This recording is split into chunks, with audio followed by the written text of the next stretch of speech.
뭐지? 이게요. 저도 맨날 지나다니면서 보긴 했는데 뭔지는 저도 모르겠어요. 뭐? 부산시간 예청사는 지난 1911년에 완공이 돼서 자그마치 68년 동안이나 부산항의 상징적인 건물이 되었습니다. 르네상스풍의 2층 빨간 벽돌로 된 건물이었는데요.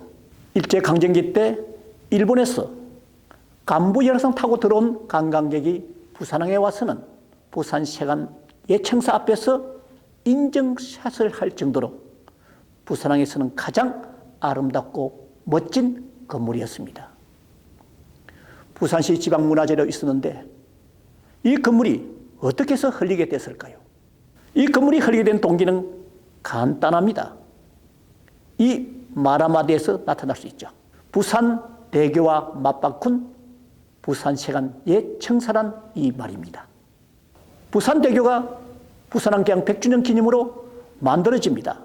영도에 많은 창고가 있었고 이 창고에 있는 화물이 육지로 나오기 위해서는 그 당시 유일한 다리 하나인 영도대교를 거쳐야 했습니다.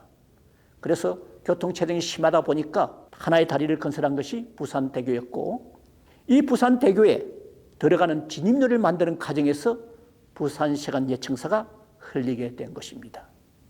이렇게 해서 건물은 흘러버렸지만은 그래도 참 아쉬움을 달래기 위해서인지 남아있는 건물의 유물이 세 가지가 있습니다. 첫 번째가 이 건물을 둘러쌌던 붉은 벽돌이고, 그리고 두 번째는 스테인드 글라스, 세 번째가 청사의 맨 위층인 탑부가 됩니다. 이 붉은 벽돌은 러시아에서 가져왔는데요. 당시 인부의 하루 일당이 될 정도만큼 비싼 거였답니다. 그래서 하얀 종이에 싸가지고 그야말로 기준품처럼 이렇게 한마디로 모시았다가 할까요?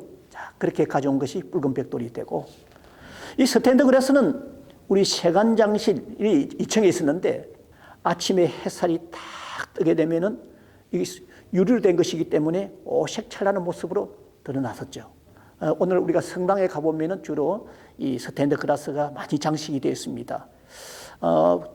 우리 부산시간의 이 스탠드 글라스는 그 당시 보니까 그 생유리가 없었기 때문에 하얀 유리에다가 그 가지가지 맞는 색깔을 칠해가지고 페인트 칠을 한 것이죠. 이렇게 해서 납으로 조합을 해서 만든 겁니다. 아마 그 시대 이 장식품으로서의 역사를 알 수 있는 아주 귀중한 상품이라고 볼 수가 있습니다. 세 번째가 이 탑부가 되는데요. 지난 1979년 6월 1일 4시 30분 21초에 이 탑부가 무너져 내렸다고 합니다.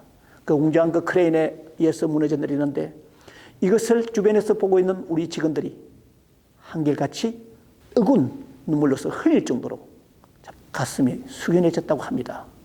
이것을 그 당시 전 김해시간장을 했었던 김훈 씨가 사진을 찍어서 그 사진 뒷면에 이 날짜를 기록해 놨습니다. 그리고 이 탑부는 지난 우리가 1983년에 개청 100주년을 맞이했었습니다. 이때 그 탑 주변에는 아까 붉은 벽돌로서 만들고 그 밑부분에는 그 타임 캡슐로서 묻어놨습니다.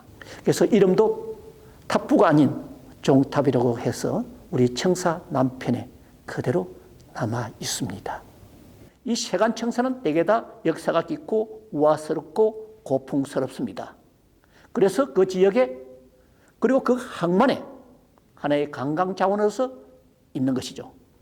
이처럼 군산시간 예청사가 그대로 남아서 군산에는 근대 거리에 중심 역할을 하는 것이 군산시간 옛 건물입니다. 그래서 제가 부산시간 예청사가 남아있다면은 바로 이와 같은 역할을 할 것인데 하면서 아주 아쉬워합니다. 부산항으로서가 아니라 우리 근대 문화유산을 잃었다는 데 대해서 굉장히 서운한 마음이 드는 것입니다. 이게 뭐지? 맨날 지나가면서 봤는지 뭔지는 잘 모르겠는데. 뭐냐?